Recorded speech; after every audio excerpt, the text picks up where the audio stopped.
This podcast is made possible by Planful. Hi, this is Charles Freund, CFO of FleetCor, and you are listening to the CFO Thought Leader Podcast. This is episode 840.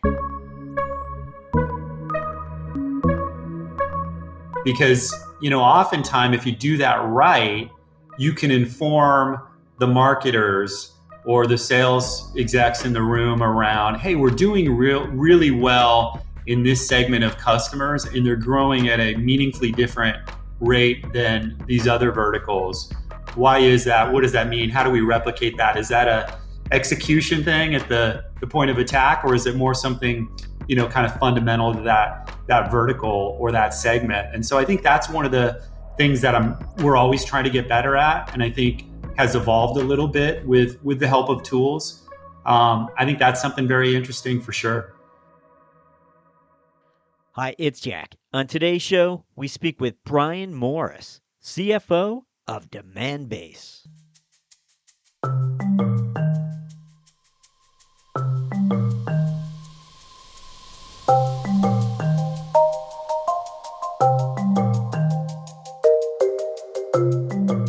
Among the recruitment milestones that populate Bryan Morris's CFO resume, few can match the 6-month hiring spree Morris launched during the first quarter of 2015. At the time, Morris was the newly appointed CFO of a fast-growing developer specializing in tools used in mobile apps development.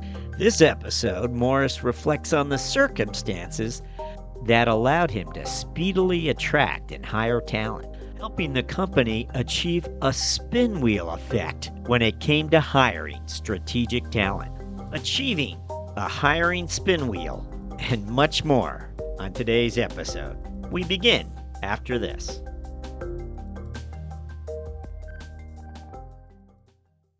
With so much change around us and your need for increasing agility, you have to equip your team to win, and you have to do it now. Join over 1,300 companies of all sizes using Planful to help plan and execute with greater confidence. Planful integrates your critical financial processes to serve the data you need, insights you demand, and the answers necessary to manage your business optimally. Planful lets you plan better, close faster, and report more accurately. And Planful's not just for finance and accounting. It's for the entire business to plan, collaborate, and drive increased financial performance. Take full control of how you administer and manage all of your financial processes and data, and put finance first collaboration at the heart of every decision. When finance is a team sport, you can be a champion. With Planful, you'll be a champion of finance. Get in the game by going to planful.com to learn more.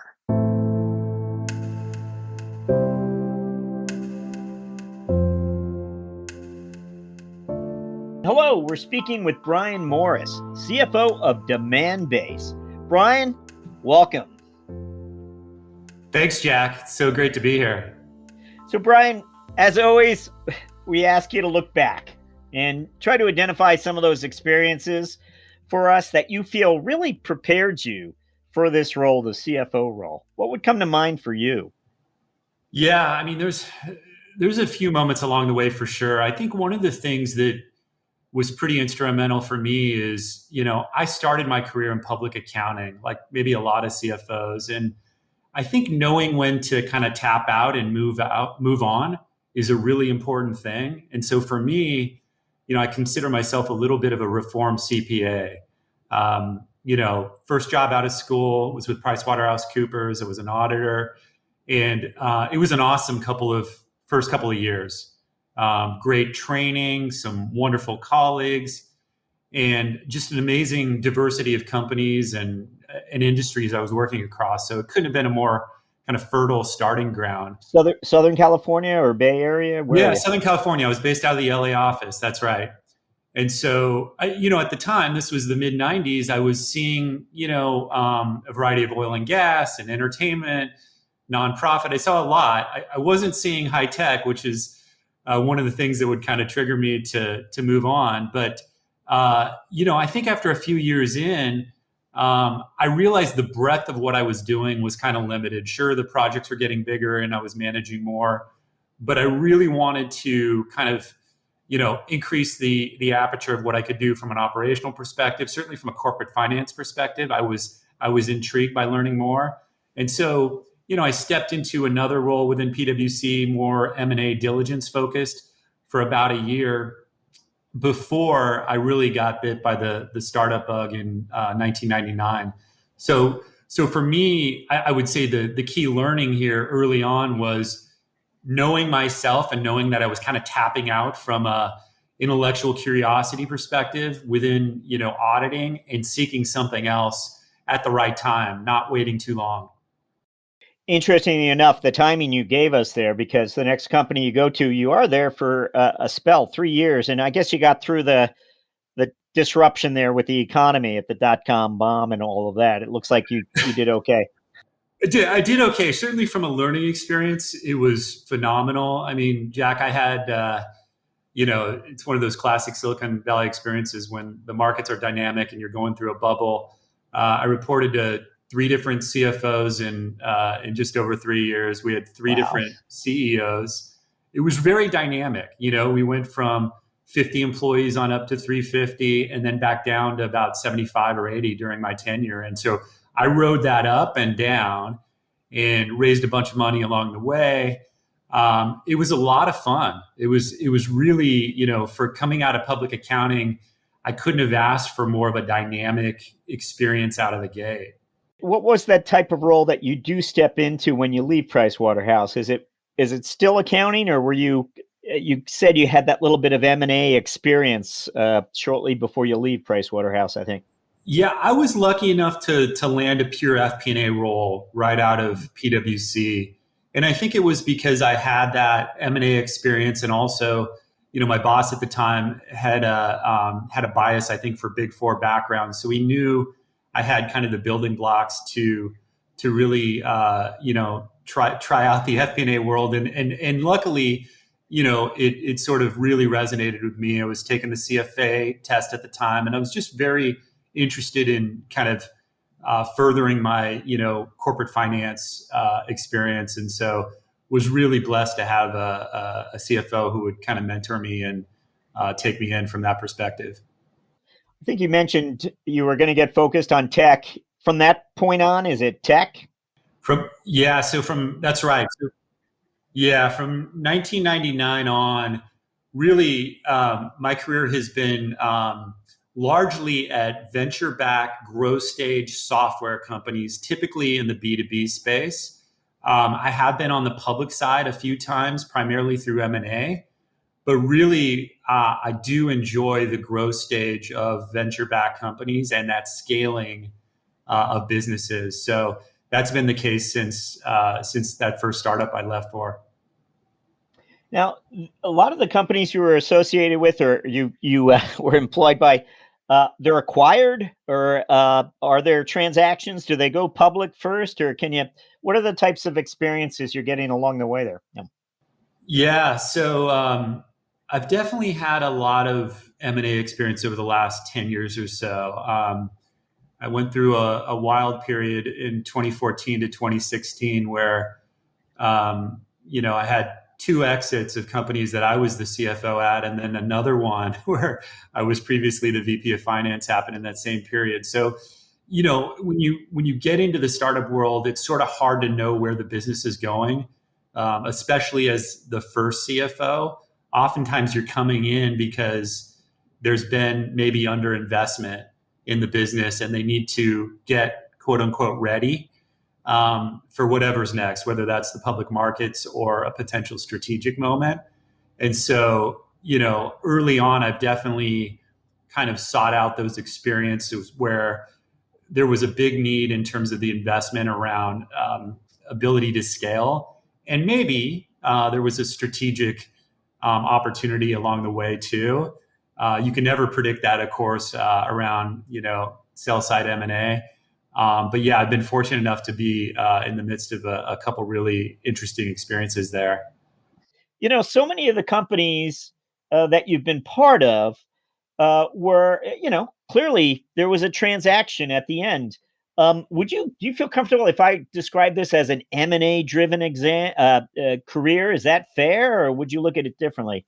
I would say that maybe not so much M&A driven, but in terms of the companies I've been at and selected, definitely they were sort of ripe for M&A. So it wasn't, in other words, I wasn't making career decisions around the opportunity for M&A explicitly, but that sort of comes with the territory a little bit, you know? And so while it's hard to predict that, sometimes it's a really good outcome for the company and the business. Yes, that's what occurs to me. And I'm thinking that for those companies out there looking for senior talent or CFOs, they look for people perhaps like yourself, and it goes something like this. Bryan's available. He might not be in another 30 days. Let's get him in here and talk to him. He has the resume we want. He's been part of these successful, exits. Let's sit him down here. We don't think we're too far from one. It could be in the next 3 years. He's the guy. Is that? So Jack, that really, I think that does go through the minds of CEOs and to some extent boards for sure. I think everyone's careful about how they couch that in terms of the inevitability of it and what the details are. But certainly, I think, as an entrepreneur, you're always trying to fit executives in that could be, utility players around what's next, whether that's M&A or an IPO. And so the reality is, for most startups, M&A is a much more likely outcome, one way or another, than an IPO. So I think, that's been the case in my career, where I've come across, situations where it made sense to sell the business. Was there a time where the IPO was just a week away and a transaction came along? It's a familiar story, but was that a chapter, in fact, in your experience as well? I've definitely been involved in public readiness efforts where you've gotten pretty far down the path and then something happens. I'd say what's happened to me on the M&A side two different times is it's actually been fundraising that has triggered M&A. So oftentimes when you're scaling and you've got great customers and great partners, right? It's those strategic partners who know you best and have probably known you for a period of years. And a lot of times a financing is just a trigger point for corp dev or the CEO on the other side to say, gosh, this is our window. If we don't look at acquiring this company now, the valuation goes up by 50 to 100%. And then we're sort of out of luck for the next 2 to 3 years. So, you sort of do these, I would call soft channel checks around strategic partners. And what's interesting is, for me, in two different cases, it's been the subtle act of asking for a strategic partner to be a reference around an upcoming fundraise that has kind of gotten the wheels going, where it's sort of your soft cue, like, hey, we're going to raise some money soon. Everything's going great. You're a wonderful partner. Would you be willing to take a call from one of these wonderful VCs that we're going to be receiving term sheets from shortly? And that kind of sometimes, in the right way, gets things going.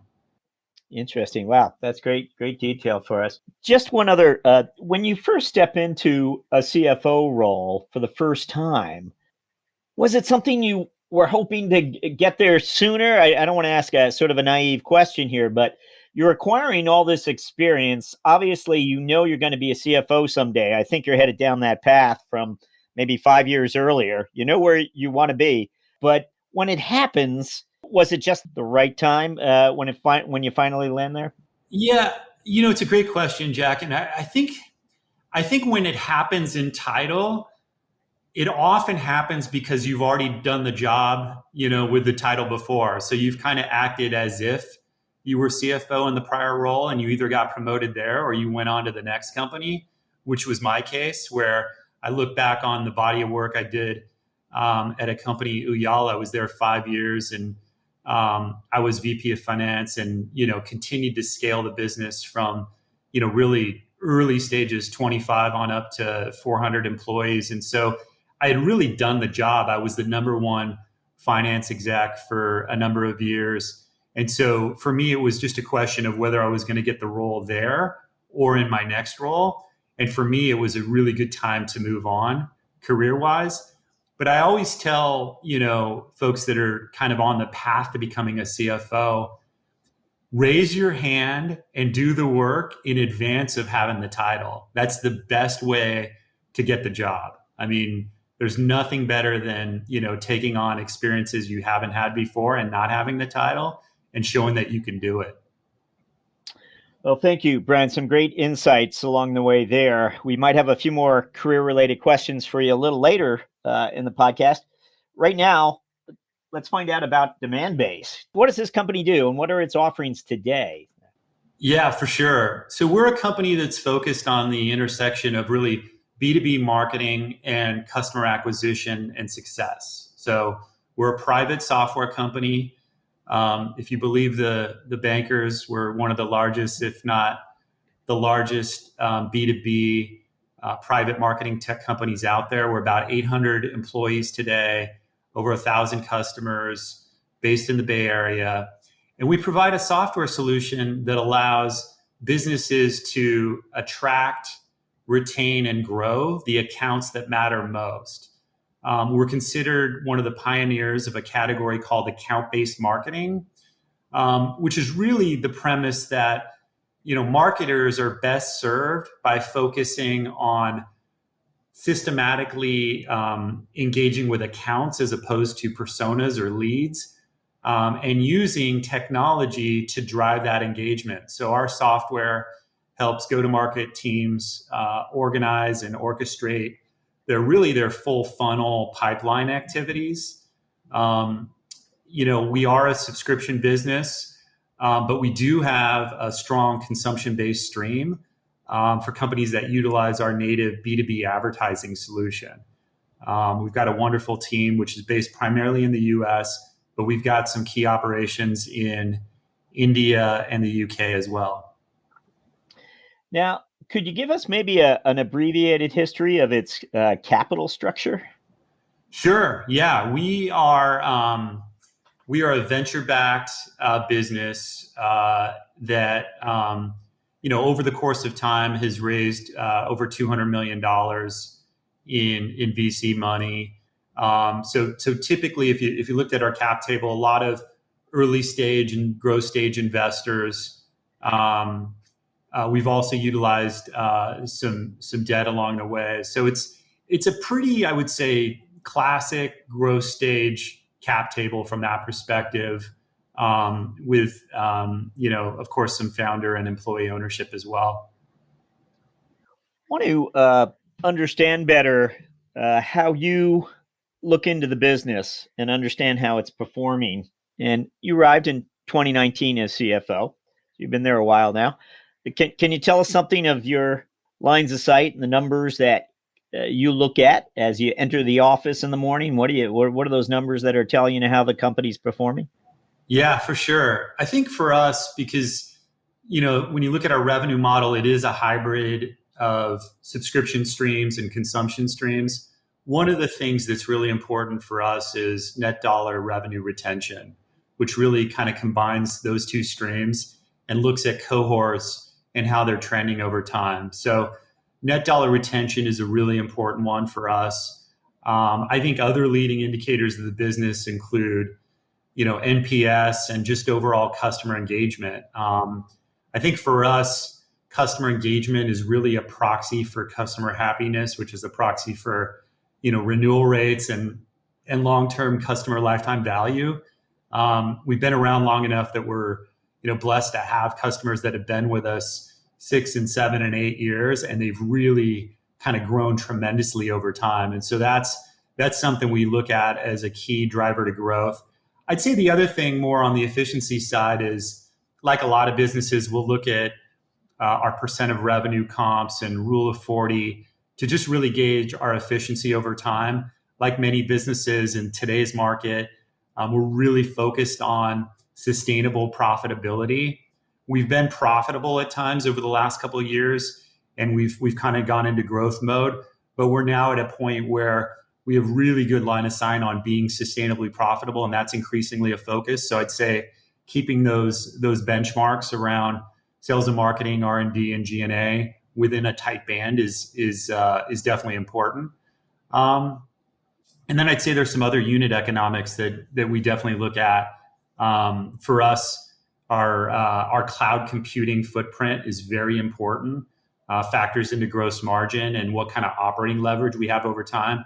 So to the extent we can, really grow our cloud computing footprint in a sublinear way with revenue, that's a real compelling factor for us, and we're starting to see that. So that's something I look at as well. Over time, I'm curious, having come up the FP&A ranks yourself, the types of opportunities you look to afford those folks. Can you tell us something about your mindset when it comes to that FP&A talent? Yeah, for sure. I mean, FP&A is really one of those functions where it's important what you do, but it's really important how you do it. Because at the end of the day, you're a business partner, and whether you're supporting the go-to-market functions or the R&D functions, you really need to understand not only the people and who does what, but really what's happening with customers, with our product. So for me, I'm always putting a strong filter on, the soft skills around how well someone can operate really at multiple levels within the organization. You kind of need to be able to go from CEO to, product manager, individual contributors that you're going to be partnering with.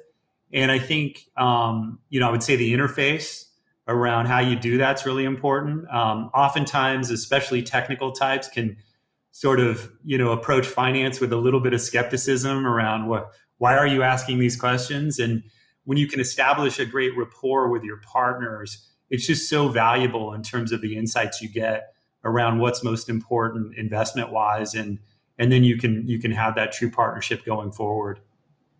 In this area, I always like to understand if there's a particular dynamic that you're trying to apply some of that talent to that in the past hasn't always been measured. Maybe it has something to do with profitability. And again, I think in the digital landscape of things, there are more things to measure. More things can be measured. Maybe you have too many things to measure, and you're going to tell me, no, it's about curtailing some of that activity, Jack, not increasing it. But is there a business dynamic that you're now measuring that perhaps you hadn't paid attention to in the past, or something that you're really having your people study more closely?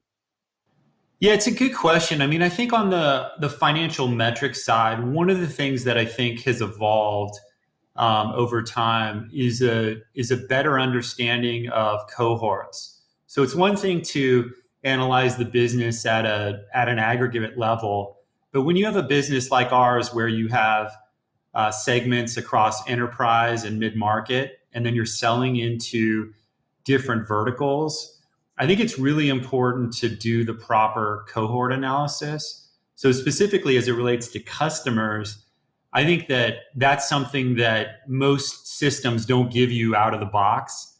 So you've got to have a really strong kind of FP&A, touch on that to kind of get that right and deliver insights. Because, oftentimes if you do that right, you can inform the marketers or the sales execs in the room around, hey, we're doing really well in this segment of customers, and they're growing at a meaningfully different rate than these other verticals. Why is that? What does that mean? How do we replicate that? Is that a execution thing at the point of attack, or is it more something, kind of fundamental to that vertical or that segment? And so I think that's one of the things that we're always trying to get better at, and I think has evolved a little bit with the help of tools. I think that's something very interesting for sure. We've been asking finance leaders about talent more broadly. You mentioned 800 employees today. Of course, you were there. You came through COVID with this organization. had some decision making related to that, I'm sure. But we're wondering if you have a different outlook on talent that, on the other side of this pandemic, you might look at talent a little differently, or the current environment is forcing you to look at it a little differently. What would you tell us? Yeah, so we had kind of an interesting pandemic experience because we acquired three businesses during the pandemic, including two at one time. So we more than doubled the size of the organization through M&A during the pandemic. And I think that was really a catalyst for us embracing, a remote first work approach. After all, really our business is about digital transformation. So it was kind of natural is maybe too strong of a word, but it was very comfortable to evaluate businesses online and virtually, and then try to assimilate them from there. I'm not saying we did everything perfectly. We learned a lot when you acquire companies, during a pandemic, but it definitely solidified our bias around remote first work for our business. There are some nuances there, team to team and role to role, it's a little different. But for the most part, we have a strong remote first bias. I think the big learning, and I've talked to a lot of CFOs about this, so, I think there's a lot of resonance around this. I think, the idea of hiring your accounting team either across the US or even remotely, we employ a lot of folks in India, is pretty embraced at a certain scale and can definitely work, particularly with all the remote work. And that's great. I think the challenge is not the efficiency that you get, but it's really the early manager and individual contributor effectiveness. How do you get managers to make sure they're getting the most out of their employees when they're remote, and maybe they're early in their career and they need more training than someone who's a little farther along? So I really think what's coming in this next phase is more focus on training and development for managers to make sure that they're delivering feedback in the right way, right? Sometimes, feedback over Zoom's a little different than feedback face to face. And so I think it's really about coaching up some of the managerial skills to make sure you're getting the most of the team. I think in general, we all get the efficiency, not spending here in the Bay Area an hour and a half or 2 hours in your car every day commuting. That's great. You get that time back. But what are you doing with that time? And do you have managers who are kind of getting the most out of the team? Sounds like you've made the decision, because we've also talked about employee engagement and some of the digital tools that, track employees. Sounds like you might be of the mindset that it's really more of a management. We'd like to see our managers address this rather than, or no, maybe it's a combination. I'm not. No, I think you're right, Jack. I think you have to have the tools, right? The collaboration tools are critical. And there's multiple ways to collaborate, whether that's, on a video chat or, messaging tools. And, don't get me wrong, we are getting together face to face. It's just infrequent and very kind of longer form as opposed to shorter form. And so I think the tools help you get there, but yeah, you're right. You've got to have the mindset around checking in and making sure that your managers are giving feedback, you're getting it from them, and there's kind of a 360-degree cycle. We deliver performance reviews biannually, but then where it makes sense, obviously there's lots of feedback that's delivered in one-on-ones and in more team settings. So I think it's a super important part of being a leader is making sure you're delivering that timely and crisp feedback. Well, we're going to jump to our finance strategic moment segment. This is where we ask for just one moment of strategic insight that you've had along the way in your career. I know you've had so many of these. The challenge is just picking something to share with us and then come to mind when we ask for a finance strategic moment. Yeah, for sure. I mean, we talked a little bit about M&A earlier, and that's such a strategic moment in the life of a company, and it's hard to predict it. So for me, my strategic moment often comes back to people and the team that you have. And, I'll tell you about a startup that, I joined in early 2015, a company called Xamarin, was in the developer tools space. So we were providing really elegant tools for mobile architects to launch mobile apps, primarily within the enterprise. And I was their first CFO, and they had never really had any senior leadership before me. They had outsourced everything, bookkeeping, even CFO, fractional CFO work over time. So I got to this company that was super high flying, more than doubling revenue year over year, all kinds of great excitement. And job number one for me was to diagnose what I needed. I sat down with Nat Friedman, the CEO at the time, and I said, Nat, there's been a lot of underinvestment in the G&A functions to date. Do I have the green light to go and invest here? Because I feel like there's some displacement here and we really need to catch up with the rest of the org. Luckily, Nat was completely on board and he knew what I was inheriting. So I had the green light to go do that. And so you ask about the strategic moment. For me, it was seeing an organization where R&D and sales marketing were so out ahead of the G&A and finance org that I knew I needed to devote my first few months to recruiting. So I probably spent 50% of my first 3 months recruiting.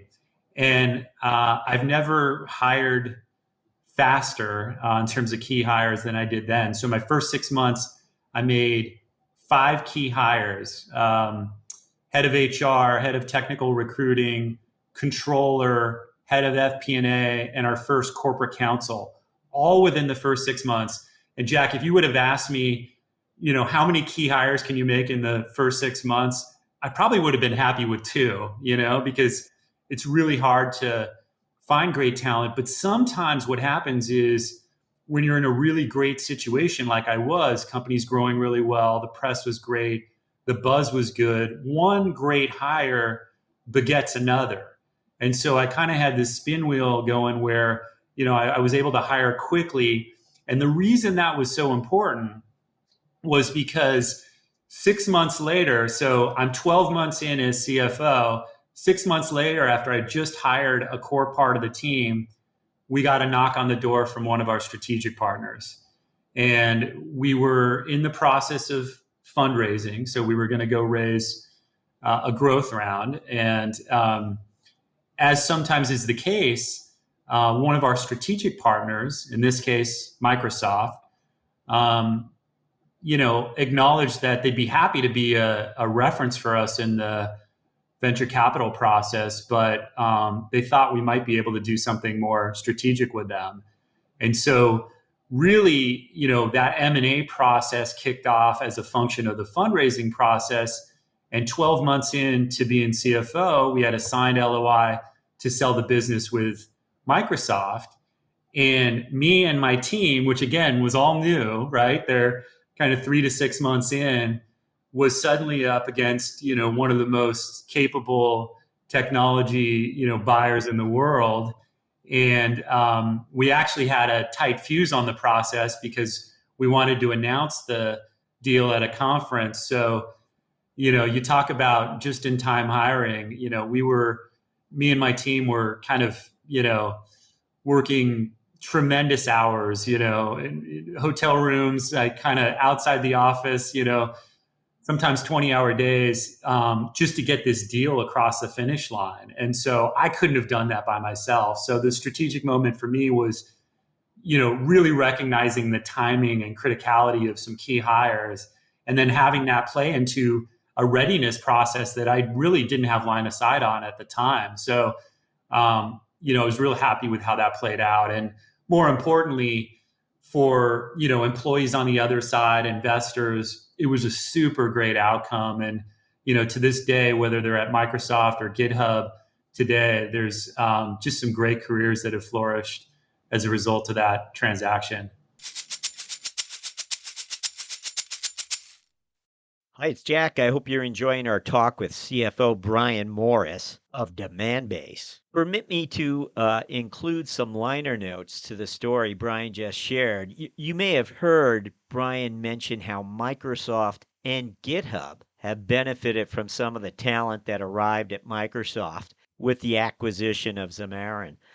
For those who may not be aware, Microsoft acquired GitHub a year or two after its acquisition of Xamarin. And Xamarin's co-founder and CEO, Nat Friedman, would be appointed CEO of GitHub, and he would serve there only until I think late last year. He was in the CEO office there. I think he's now like chairman emeritus. Anyway, now you know the rest of the story. As Paul Harvey once said, let us now return to our interview with CFO Bryan Morris. We're going to jump to our mentoring round where I'm going to ask you to look backwards again. That first time you stepped into a CFO role, that first 30 days, that first 60 days, thinking about yourself now, if you could go back in time, what is it that you would tell that person? Yeah, so I think as an early CFO, one of the things that it took me a little while to figure out was that constructive tension is really healthy, whether that's with the CEO, with the board, or your colleagues. You're expected to have an understanding of the numbers and the business in a way where you can be a challenger at times. It's not a challenger for the sake of conflict, but it's for the sake of understanding deeper what's going on with the business. So, if I could go back and, kind of whisper in my early CFO's, days, years, myself, I would say, be a little bit more of a challenger when you got conviction around, an item. And I think I've done that better over time. But I think early on in your career, you're sometimes wanting to just seek alignment as opposed to exploring things maybe deeper that might need a little more exploration. So I'd encourage that sort of creative and constructive tension earlier on in my career. Excellent. Thank you for that. We always like to ask our guests to reflect a little bit on the personal side of things. And we're looking for whether there's a personal habit or part of the daily routine that you have. And we're really looking for something that sets you apart as an individual, I suppose, not just as a finance leader, but something that sets you apart. And again, trying to, this might be something a family member might share with us rather than a colleague. It's something that you've done over time, keeps you on an even keel. Anything come to mind for a personal habit or routine you have?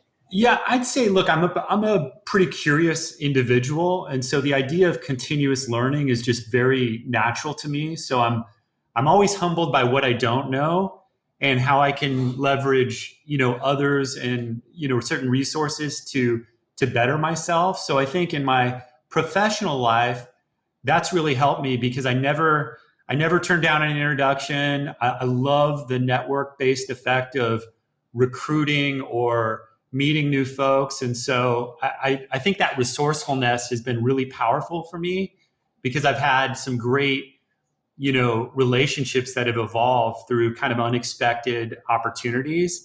And so I'll continue to do that. And I try to stress that with my teams where, keep raising your hand, never turn down, interesting opportunities. And so that's been something that's really served me well. Continuous learning is concerned. Has your search for knowledge in other areas branched outside of the professional environment? I mean, look, I think for me, outside of work, I'm a single father, I've got 3 daughters. And so 2 in middle school, 1 in elementary. So I spent a lot of time with them. As you know, just being a parent is such a blessing and can be so enriching. So a lot of activities with the kids. I do tend to be pretty active. So if I work out, less than 4 times a week, I haven't met my mark. So I love to row and run and work out. So that's a big part of what just keeps my energy level up. Wondering if there's a book you might recommend. It doesn't have to be a business book even. We're just looking for other avenues into who you are. And anything come to mind when we ask for a book recommendation? Yeah, for sure. I'm a sports fan, and being a CFO, I'm obviously interested in numbers. So while it's been some time since I read it, one of the books that's one of my favorites is Moneyball by Michael Lewis. As a kid, I collected baseball cards and was super into statistics and how much they were worth, and the idea of kind of tracking statistics and finding out if a player's card was going to be worth more in a couple of years because they were a rookie and they did this and then they could build their career like this. That just always sort of was fun for me as a kid. And so when I read that book and realized what the Oakland A's were doing and the whole Billy Beane story, it was just such a great theme, right? The underdog that can win, using numbers differently than had been done in the past. I really recommend that book for any finance leader if you haven't read it, because it really gets to the art of what you do, right? So much of life you can kind of get into routines, do it like the last person did it or do it like you did it last year. And I think the modern finance executive has to be innovative and has to really look for new ways to interpret signals. And so that book, I think, is just a great one that really resonates for me. Okay, we're up to our final question, which is to look forward. We want to know what your priorities are as CFO of Demandbase over the next 12 months. What are those priorities for that period? Yeah, I'd say as I look ahead, I always start with people because I don't get things done by myself. It really takes a great team to get things done. And their happiness, their career development opportunities are always front and center for me, particularly in these kind of turbulent economic times. Recruiting great talent and especially retaining them is something I'm really passionate about. So I'd say figuring out the right career opportunities and how we keep people motivated while the markets are a little choppy is really something that's interesting. I think we've done a great job of recruiting a great team. And so now it's more about, developing some of those team members in different ways and creating those opportunities. So we talk about that a lot. So that's a big theme. I'd say the other thing is just getting the most out of our systems. Like a lot of companies out there, we use a variety of SaaS tools across the business. I'm super familiar with the ones on the back office side and the utilization and the value we get. In some cases, we can do more with integrations and workflows. And as we look broadly within the business, I'm really interested in making sure we've got the right level of utilization and value. There is, the potential for sprawl if you kind of decentralize the decision-making so much and don't check in on the health of those tools. So I'd say that's a big theme, as well as just making sure we're getting the most out of our tools, and they indeed are setting us up for the next stage of scale. Bryan Morris, thank you for joining us on CFO Thought Leader. Thank you so much, Jack.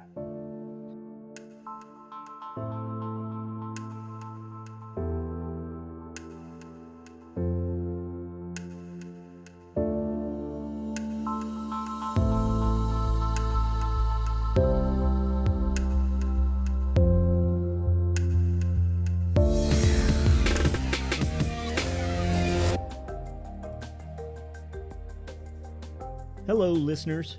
Do us a favor.